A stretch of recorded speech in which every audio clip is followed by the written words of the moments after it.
Good evening, our viewers. Happy holidays. As you all know, every year, millions of people make New Year's resolution in an effort to bring about positive change. The recurring theme each year include a more active approach to health and fitness, improved finance, and learning new things for personal and professional development.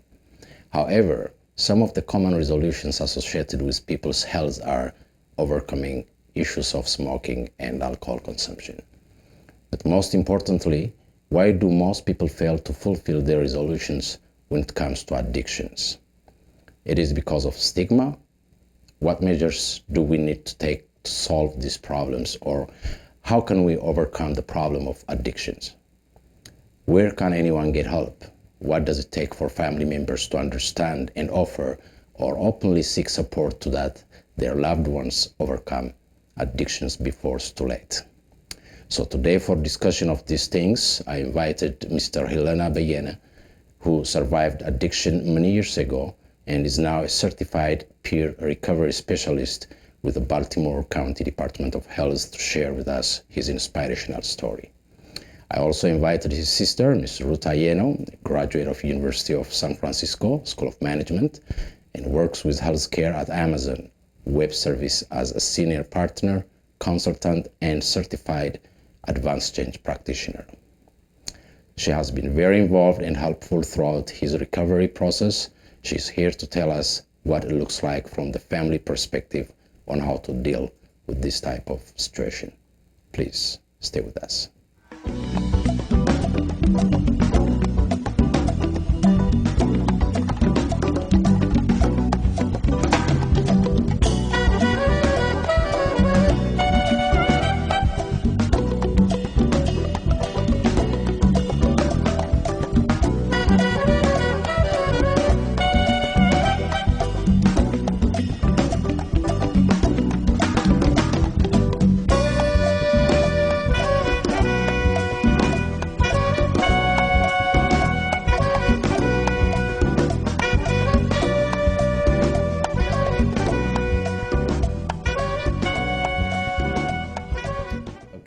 Ms. Ruth and Mr. Hellina, thank you again for coming to the Gera-show. It's a pleasure. And on behalf of the Diaspora Television and my viewers, again, I would like to thank you for being here to share your inspirational stories to our viewers.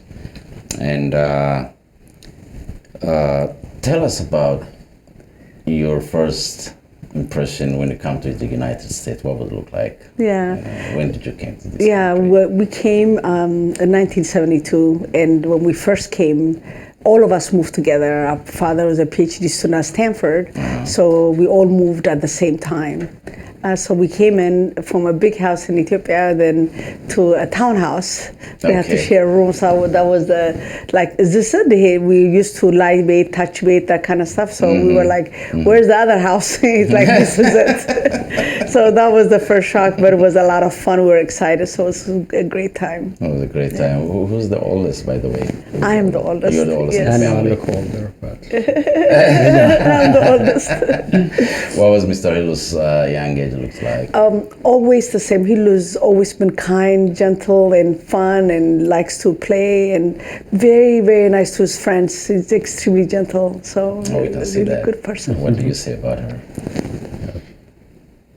With Ruth, it was always, she was always going the extra mile. It seems like even though we took for granted, I realized that as we grew up, how much of herself she gave to all of us.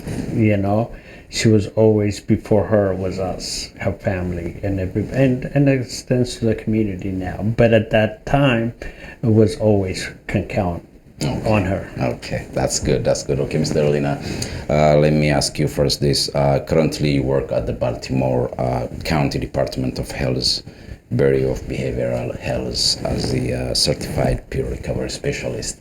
Can you tell us what does that mean, certified peer recovery specialist? Certified Peer Recovery Specialist is an initiative. It's a new workforce. Well, I say new because it's still growing. It's been about a little over 10 years. Certified peer recovery are people generally with experience and lived experience suffering or recovering from mental health and substance misuse, I call it, or abuse is called, and that have come out of it to live well and do well. And what has happened is that as the government, everybody's starting to recognize that somebody who's been through something and got to the other side can probably best connect with those that are in that position. So for that reason, they created a certification process where you go through tests and learnings and trainings when you're coming out of that situation, and you get certified by the state to become supporter of those people coming through incarceration, hospitals, life, families that are. So they believe that it's somebody who's been through it, that experience. It may not be a PhD from the college, but it's the life you have lived that gives you the knowledge to be able to relate at a different level. Even though counselors and therapists are a very important part of one person transitioning into wellness. They feel a certified peer recovery specialist has a little more connect of that empathy goes a little deeper of understanding. I see. I'll come back and ask you what motivates you to join this profession. But before that, before you start this role, the certified peer recovery specialist, you overcome an alcohol addiction, and I congratulate you on that, even though it's been a long time. My hats off for that. But please tell us how you become addicted in the first place, and how did you find out about this addiction? Well, I didn't get up to get addicted to something. I didn't plan my life that way. But I was recreational, enjoying, wanting to fit in as a kid. You know, I realized that socially accepted ways of getting accepted into a group, you know, so I started on a social basis, you know, starting from when I was back in Ethiopia, when I was 11 years old. There were a group of kids in the neighborhood who always played soccer and football. Again, I was never really included in that until one time they asked me to come along, and I played. But after we played, they went to my TMS school, I remember, went to the side, and they had these rags full of gasoline, and they say, try this. And I tried it, and I got sick. You know, you inhale these gasoline things, and that was my first experience. And I got sick. They had to carry me home and bring me to the house. I couldn't, I was just devastated. But the next afternoon when I felt better, I forgot how bad I felt. What I remembered was how they accepted me. I became accepted. So it was okay to go through that, to feel connected. So the idea then, and then soon after that is when we moved to the US. And but at that time also, now all of a sudden I'm in a new country. I don't know the language. I don't know anything, you know, so we were in a skinny little village. But I started gravitating. I knew things they did, whoever did, that would connect me. So I started hanging out with kids. By the time I was 14, I was trying alcohol. Parents didn't know anything about it. And then started marijuana, experimenting just to get along, and now it became popular. The more I got popular, the more I did, because the more I got popular when I did, the more, you know, so it was like, so I didn't know, I just was doing that. Just for fun?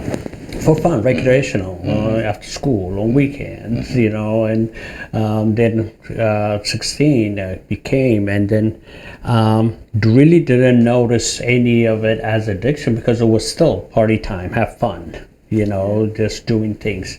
But it became closer to my graduation when, like Ruthie recognized, obviously not going to be graduating. I wasn't getting my credits. I was missing school. I was doing things. I was going to school. Everybody thought I was, but nobody called me or asked me about it or pursued to ask me, am I going to school? But Ruthie knew, and so through that process, he's like, if you're not going to get your high school degree, a diploma, you need to get something. So we went to GED. But these are all signs for that. I can't tell you when the flip happened into drugs and all that, when it became addictive, but all of a sudden it was. It was a transition where you don't know, it's like a light switches off, not for everybody. So once it turns on, it becomes a choice gets taken away in a short. Let me come to you. Trying to cope with the family members' alcohol abuse is one of the most challenging thing in life because their problem becomes ours. So please tell us, how was the entire family reaction during that period of time when you noticed on Mr. Hill's behavioral change or something? Like Hilu said, we started noticing our parents were not in this country. They were back home then. We were with other families. So we were raising ourselves and start noticing that this is happening, that he wasn't making it through school.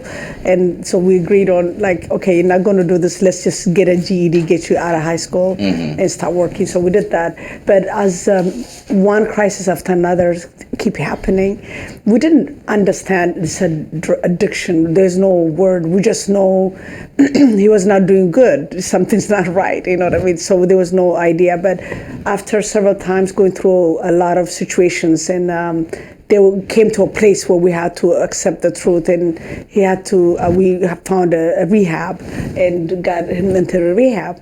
I think that was the first time the whole family came together to actually meet in the rehab to learn and be part of the counseling, the healing process. The healing process it's not only for Hilu, it's also for the family. So all the family members that were close by were able to participate, and we started learning and getting educated that this truly is a disease. We don't know when it turned, but it became a disease. So that's how we start coping, is facing that. We didn't hide from it. We talk about it, and we actually go to places with him in the process. And through that process, we learned a lot. Wow, interesting. And still, most people say that the decision to commit to rehab is a tough one. It is. And leaving the existing environment and basically, it's like going to jail or something. So please tell us or take us through your recovery process and how you managed it, and how was it, the whole process for you? Well, the whole process, the recovery process, one thing I want to kind of we talk about alcohol. I had gone way beyond alcohol as well in that process, because that was the gateway. But once I drank, I moved on to other things because that just wasn't enough, so it's trying to change the way I feel, whatever that may be. So that process, going into the recovery process, the very first couple of times actually it was because the family finally said, this is what's got to happen. It wasn't even a willingness in my process. It wasn't a willingness. It was that this is what I need to do to keep the. So I went in. I really did not go with the intention of getting well. Even though I was hoping, like a bug, I'll catch something there, that will do that.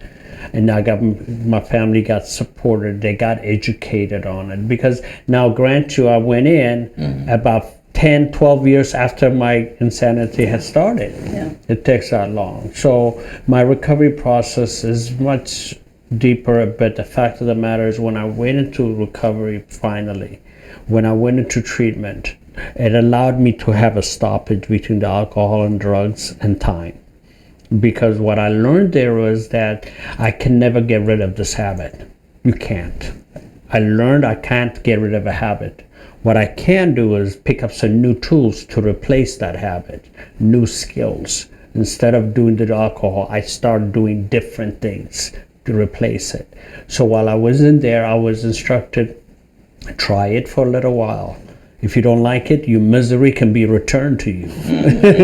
So just give it a shot. Yeah. If that's what you want, it can be returned to you.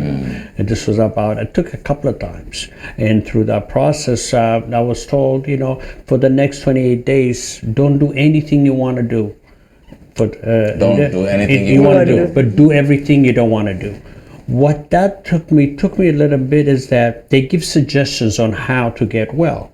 My mind, which has been with me at that point about 40 years, will tell me, oh, you don't want to do this because they're telling you what to do. But somebody says here or something, my mind will say, I want to do it. So they train me, everything that comes to the mind to immediately do, don't do it. But if they're giving you a suggestion, just try. Okay, I'll try it. Be willingness. So through quite a few tries, I was tired of living the way I was living, and opportunity and willingness met at an intersection that allowed my life to change. It wasn't easy, but it's worth it. So, Ruth, let me ask you, what would your contribution looks like while he was in the rehab center? So for me, I know Hilu. I know who he was, who he is, and I had to see what he couldn't see in himself anymore.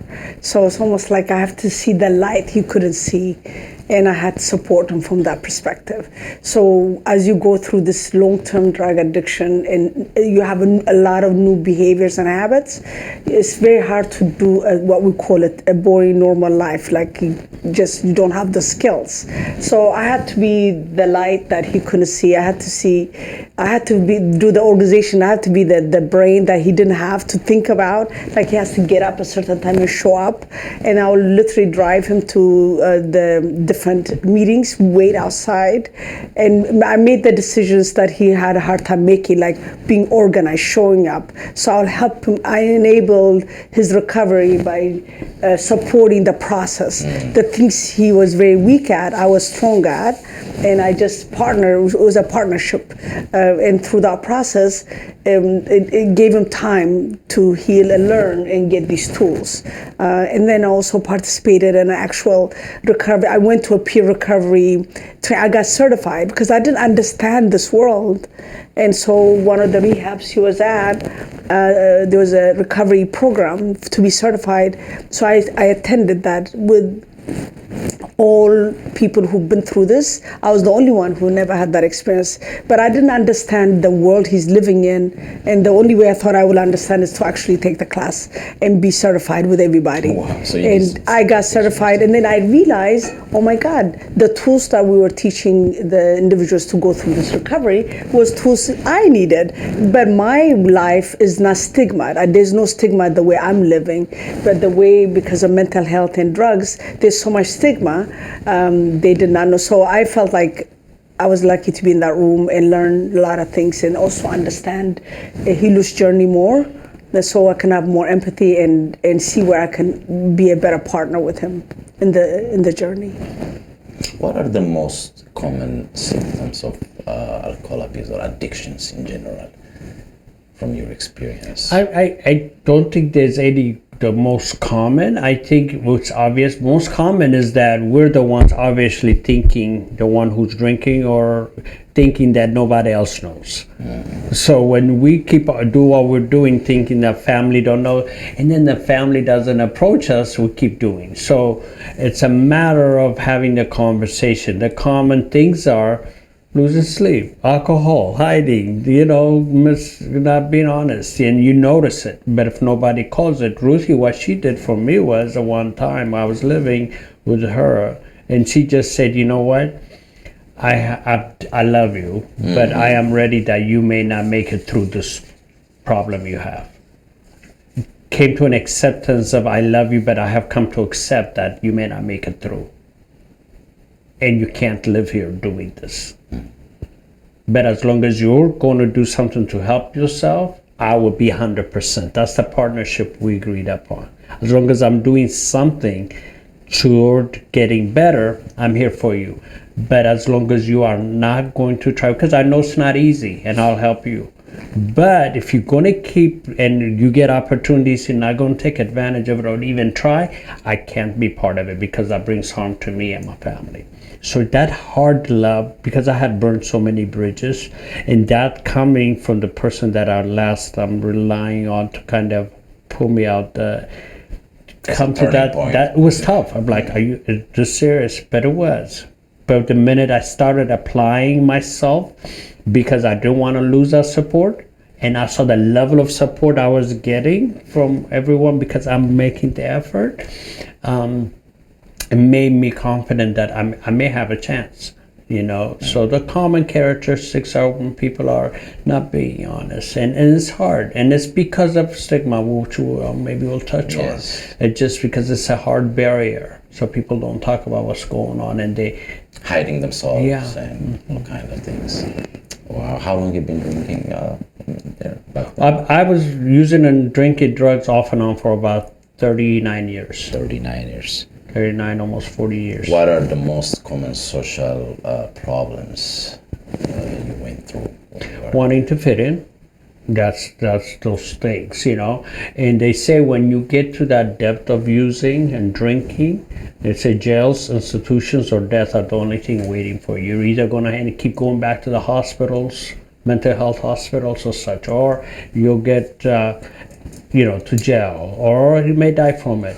In the process of a family suffers too, but then the family is not willing to talk about it in most cases, you know. So it becomes a catch-22. You know, I've been incarcerated. I've experienced homelessness for a little while because I couldn't be around my family. And that was my choice. My choice in a sense that I couldn't get myself to be okay to live somewhere, you know. So. And losing all job opportunities, all kind of things also happening. Yeah, you lose jobs. You see, you know, you come in, you get the first paycheck, and then insanity starts. You know, there's a lot of ego involved in that. How can we overcome stigma? Overcoming stigma, because stigma is really, the definition of stigma is a mark of shame. So it's literally a mark of shame. When we are stigmatizing, we mark in a forehead a shame so nobody approaches them with supportive. It's always demeaning situation. The approach to stigma is to realize that it is the biggest barrier to anybody getting help. Stigma is the number one obstacle to anybody asking for help because they don't want to be labeled or by family members, by friends, by society, media, whatever it may be. That alcoholic, he's just a drunk, you know, it's an addict, you know, oh, just crazy, the mental health person, versus they not being well. These names you throw out, and even the person suffering throws it out because that's all we hear. But inside it does damage. Because you're ashamed, you don't want to go. My family doesn't want your family doesn't want you to go to treatment because now everybody knows you're in treatment for drugs. So there's a stigma in that, you know. So I think the best way is just to be honest, realize that drugs and alcohol and mental health are here, open, and understand it is part of society. It is happening. Once we do that, we can start approaching it in a way. How do we minimize it? How do we stop from people dying? How do we help them get back? Because you can get well and live well for long periods of time. Guaranteed. But stigma gets in the way. So each of us has to do our part in treating people. I mean, I have diabetes, and this may sound extreme to a lot of people. I have diabetes. But I'll do my medication just right. But then I'll go on a binge with cookies and like insane. Nobody tells me you have relapse on your diabetes and you're gonna die. They just say, come on, you know, stop eating cookies, you know? In drugs and alcohol, it's also a disease at some point. So when we have a fallback, it's like you had a relapse, come on, let's get you some help. Let's do that. Versus, you're not gonna change. You're just an addict. You're just an alcoholic. You keep labeling them because they made us and let us slip. It's a disease that needs to be addressed and treated as that. Granted, there are some choices, but the person can make that choice if they feel they're not being stigmatized. And like Ruth, she gave me tough love. Acknowledge I have a challenge, but it's not going to work for her to support me as long as I'm doing that. But she treated me with dignity and respect. She said, I believe the lighting. I believe you could do this. You have the capability. So it's a delicate balance. And there are classes, trainings, families, supports that people need to. And I come to families a lot because I see that a lot, because they are society and the media is, but things are changing. But I think to be open. To be open is the To key. be open. It takes the wind out of the sail. When you hide it, the stigma grows. The mark of shame grows in the dark. So I just some of the things I experienced. I'm not the expert on it. That's right. That's right. But I ask you because you know. So, as you know, let me just bring it to this. As you know, most people when the New Year comes and holiday comes, they make resolutions to their to overcome different kind of addictions or whatever it is. But most of the time, majority of the people, they don't fulfill that resolutions. And why do you think that from experience? They go back on the resolution. Oh well, first of all, it can come as a wish list, right? Right. A wish list is you kind of wish, and that's what I'm going to do. So when you are serious about it, what I try to teach the peers, the participants I teach now, when they have a goal, is write it down. I think when we don't write down our goals, especially in addiction and alcohol and behavioral and that stuff, we need to not just think we're going to get rid of what we're going to do by just saying we're going to do. We have to put action.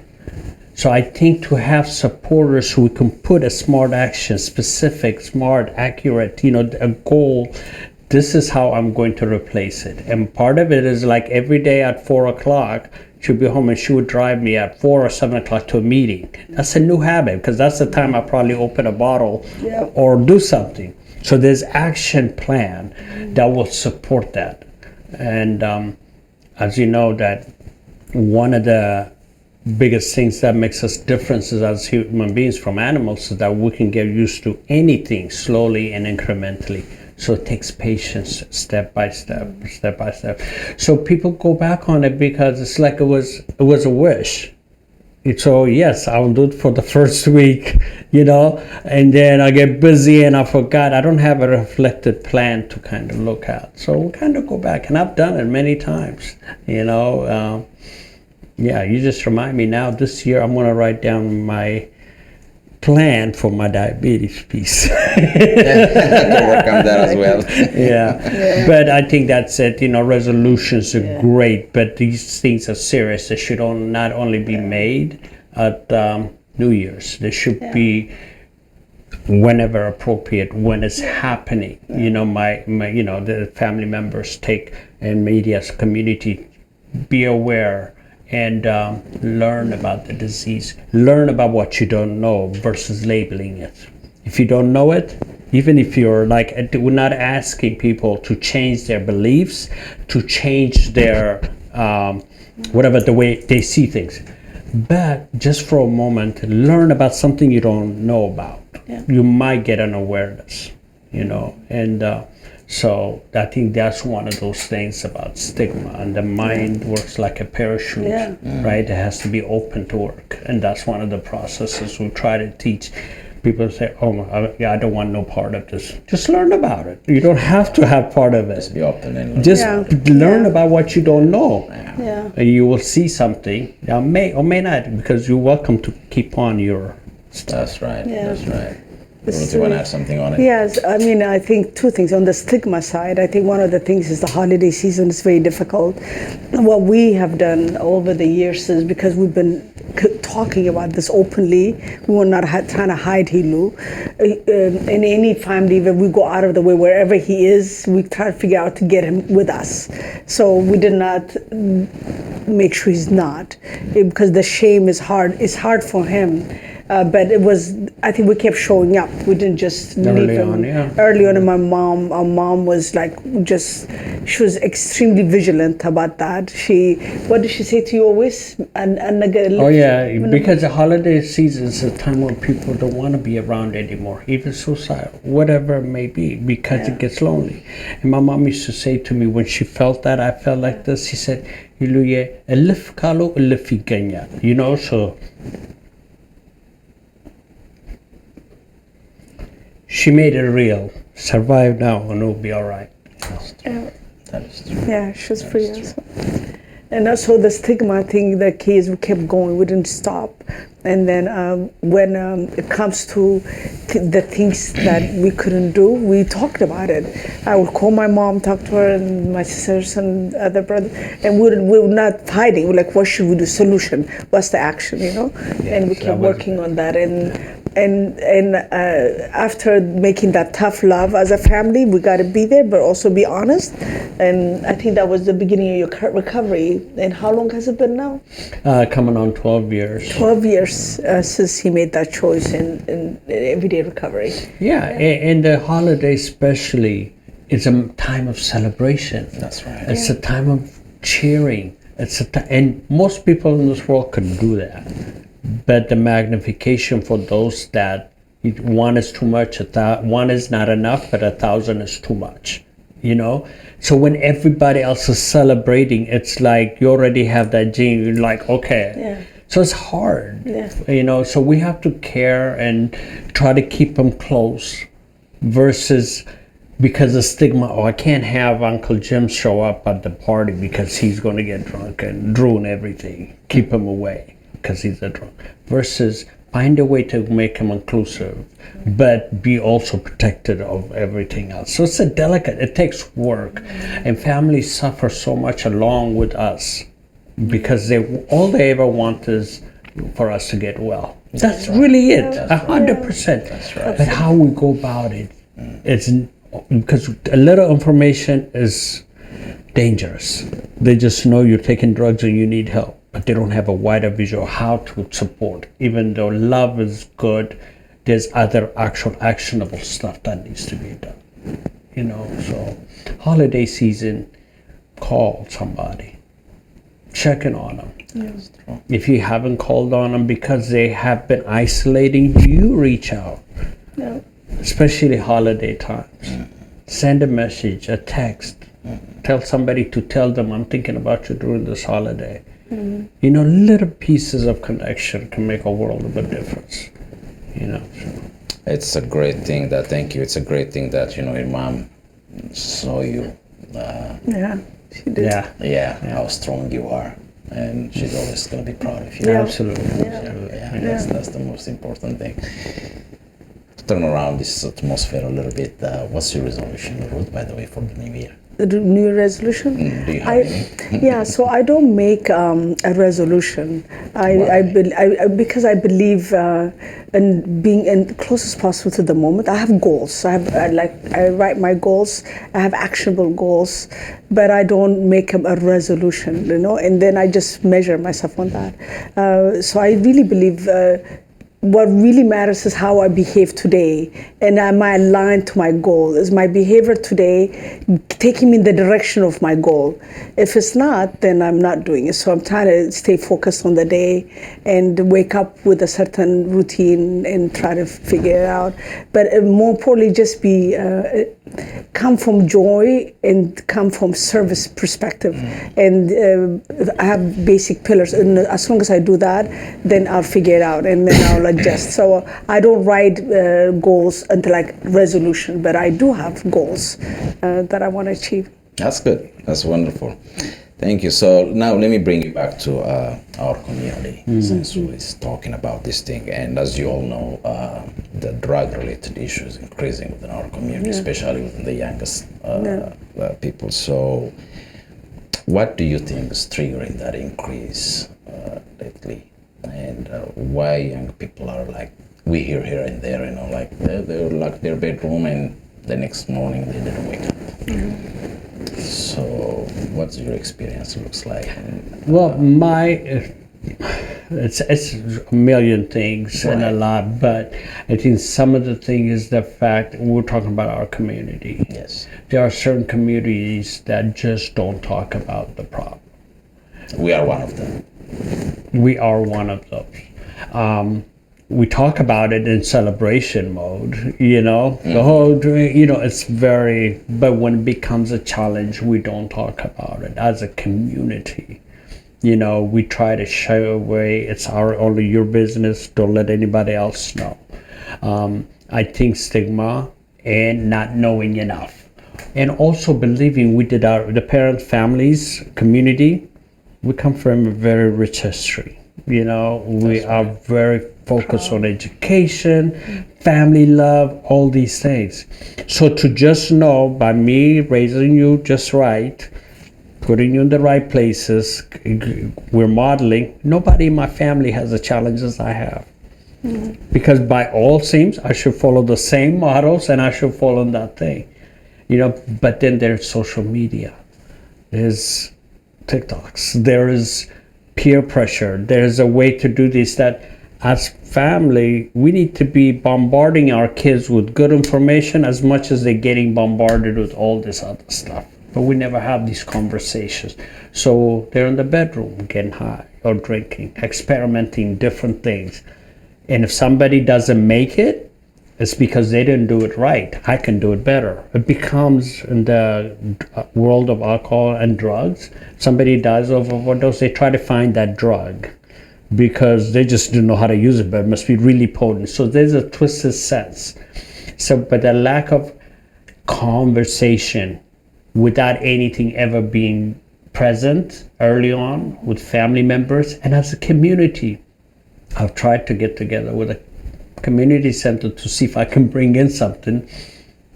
Nobody wants to talk to me about it, so nobody wants to acknowledge it.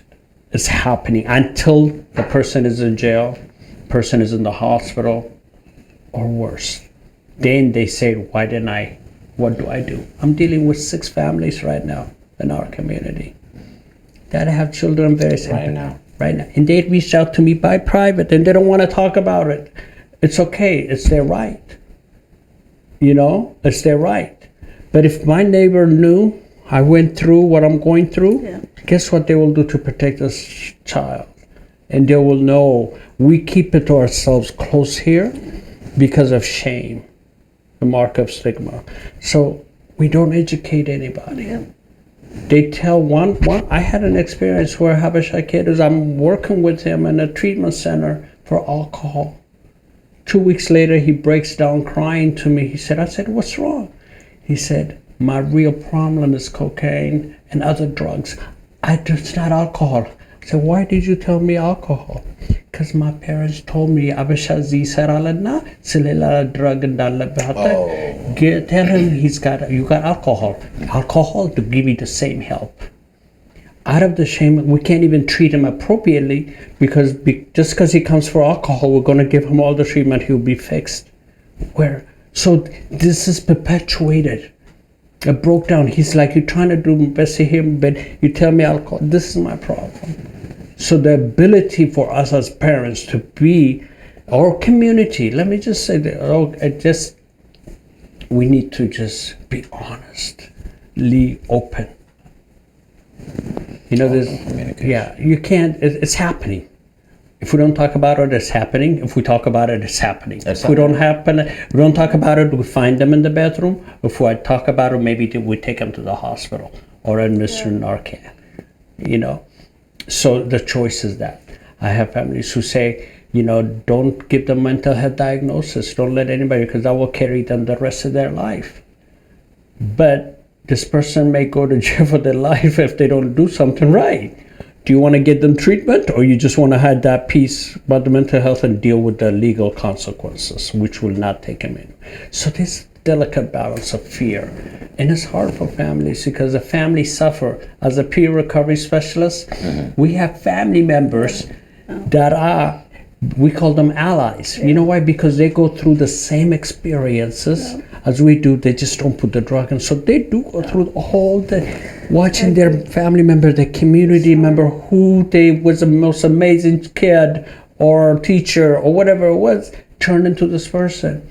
So now they are in the certification mode where they can help families understand. We call them allies. You don't have to have used these to get this education and learn. I'm sorry, I get really... No, go ahead. I mean, that's very... Ruth, you want to add anything else? It's, I think at the end of the day, as a family, allies is the bottom line. We've been an ally with our children, we support each other. So let's just continue to do that, but recognize there's things we don't know, and there is addiction and drugs and all this is an addiction. It is a disease like any other disease. So let's just learn more and be open about it and talk to each other and help each other. I don't know. All I know is when he was going through all this, it was extremely painful for all of us. We were really, cried all the time. I mean, all kind of stuff. But so the pain he was going through, even though he was going in a different level, we were going through it. So we had to help each other and help. So just. There's not a one solution. All I think we're trying to advocate is let's discuss these things. By the way, there's so many resources that is available that you can get, that is free in every state, in every county. And I don't think people know those resources exist. So we want to make sure people know there's resources available to get help. But Hilu came through this. He now lives a beautiful life, has a child. I always wish for Hilu, my goal for him always to go and say, I just want you to have a boring life. Like you wake up, take your child to school, go do soccer, come home, eat dinner, sleep, Right. And that was my wish, because his life was, every day was so much going on. I could never see what's going on. But this now, you do have a kind of a basic regular life, right? Yeah, So I do. What's your day-to-day life looks like right now? Well, I have a 7-year-old, and that is a blessing from God for me, because I have 3 older children that saw me go through this insanity, that created separation, distress, all this. But after I got in recovery, I got remarried, and then I have a child now. So I got an opportunity to do a do-over what I wasn't able to. So I take great pride in that. So my new rebuilt relationship with my older children on a weekly communication, they live in California, out of state. But my daily life now is like I take my 7-year-old to school. I wake him up, get him ready to go. The boring thing that I used to think is the most exciting thing in the world. So school, and it makes out, for me, that's it. I go to work. I work in the detention centers and things, and just be of service. I don't try to help people anymore. So I get pride in being of good service, because helping somebody, I'm expecting something else in return. I have an expectation. So I go with an intention of providing, and not only serve well, but be of good service, and then come home. So it's really weekend sports and today you go exercise, to Santa's. You have to take Santa to Santa. Okay, I better wrap up this program. No, it's okay. No. It just is beautiful in family stuff, and it's important to understand you're going through this, and meanwhile take care of yourself so you can help somebody. As a family, there's organizations that just supports you because be willing to say, I have a challenge with one of my family members or our community members. That old saying about it takes a village stands true. So I want to add to that. I joined the local Analan for families, for families who have people who have addicted. I joined those communities. I used to go regularly because I need to understand and hear. It's not exciting because it's like, oh my God, but I had to because I needed support. So there's a lot of support out there for families. Wonderful. Yeah, as a community, we have to do something about these things because, like you said, keep on happening. And tragedies. And if I'm not mistaken, within the last year and a half or 2 years, I myself went to 3 funerals, related to this situation, and it's very sad. It's very sad. By the way, our viewers, if you have any issues related to addictions and you wanted to make connection with Mr. Hellina, you can contact us directly to Diaspora Television on the phone number and email address that you see below our screen, so we can make that connections with Mr. Hellina to get help. So I know you guys have a very busy day today, and you have to go with your son to the Santa thing. Yeah. So we have to wrap up our program at this point. And but before I do that, if you want to give or say anything to our viewers, since holidays around the corner, let me give you that chance. And first, who's gonna start here? Ladies first again. I just want to wish everybody a joyful, peaceful holiday season, and that just to always look up. There's a light. There's always solution, and wish everybody a peaceful season and a happy New Year. Thank you. First of all, I really want to thank you and your organization for this opportunity. It is really, and it's needed to get the word out as best as possible. And I thank the viewers for being able to sit and listen to this and take action. I really think that we can all make a difference. We can't change everything. I can't change everything, but I can change one thing. One thing I can change, I will do. You know, so if each of us do that one thing, and if you feel somebody during this holidays is not, you're feeling don't be afraid to ask the hard questions, because they're getting it from media to do the things, or other peer pressures. They're getting bombarded. So bombard them by sharing them the care of what's going on, and say that, are you thinking about doing this? Have you done this? Think if you feel like, oh, maybe I shouldn't ask them, ask them. Do the things you don't want to do in terms of finding out what's going on with your family member. All right, thank you. Merry Christmas. Thank you. Merry Christmas to you too, and thanks for coming. Thank you, Gera, I for hope having we'll us. see you again with the other program. Yes. I hope to educate our community more and more. So I'm thankful for that. That you guys. Thank you for your time. And one more thing I say, Sure. Please contact your local health departments. If all else fails, contact your local health department and say, this is what's going on. And don't tell, if it's alcohol or drug, just say it. I promise you, out of that being vulnerable, you'll gain a lot of strength. Thank you. Thank you very much again. Thank you so Thank much. you. Yeah. Hello. Please.